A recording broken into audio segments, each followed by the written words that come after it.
جس سال میں عزیہ بادشاہ نے وفات پائی، میں نے خداوند کو ایک بڑی بلندی پر اونچے تخت پر بیٹھے دیکھا، اور اس کے لباس کے دامن سے ہیکل معمور ہو گئی۔ اس کے آس پاس سرافیم کھڑے تھے، جن میں سے ہر ایک کے 6 بازو تھے، اور ہر ایک 2 سے اپنا منہ ڈھانپے تھا، اور 2 سے پاؤں، اور 2 سے اڑتا تھا۔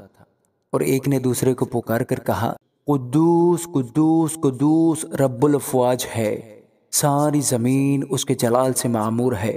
اور پکارنے والے کی آواز کے زور سے آستانوں کی بنیادیں ہل گئیں اور مکان دھوئیں سے بھر گیا۔ تب میں بول اٹھا کہ مجھ پر افسوس، میں تو برباد ہوا، کیونکہ میرے ہونٹ ناپاک ہیں، اور نجس لب لوگوں میں بستا ہوں، کیونکہ میری آنکھوں نے بادشاہ رب الافواج کو دیکھا۔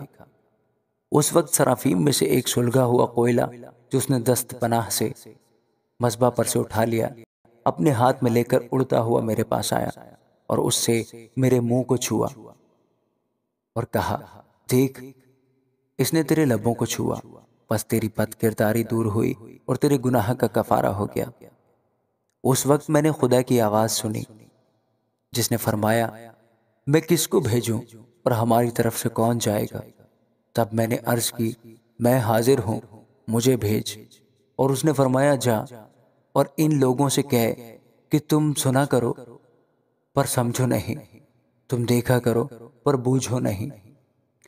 تو ان لوگوں کے دلوں کو چربا دے اور ان کے کانوں کو بھاری کر اور ان کی آنکھیں بند کر دے، تا نہ ہو کہ وہ اپنی آنکھوں سے دیکھیں اور اپنے کانوں سے سنیں اور اپنے دلوں سے سمجھ لیں اور باز آئیں اور شفا پائیں۔ تب میں نے کہا، اے خداوند، یہ کب تک؟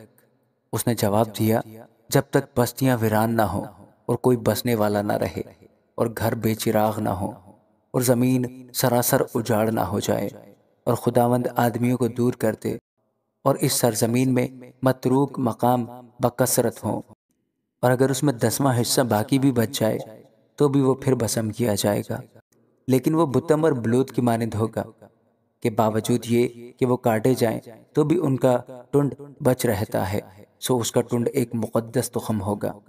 آمین۔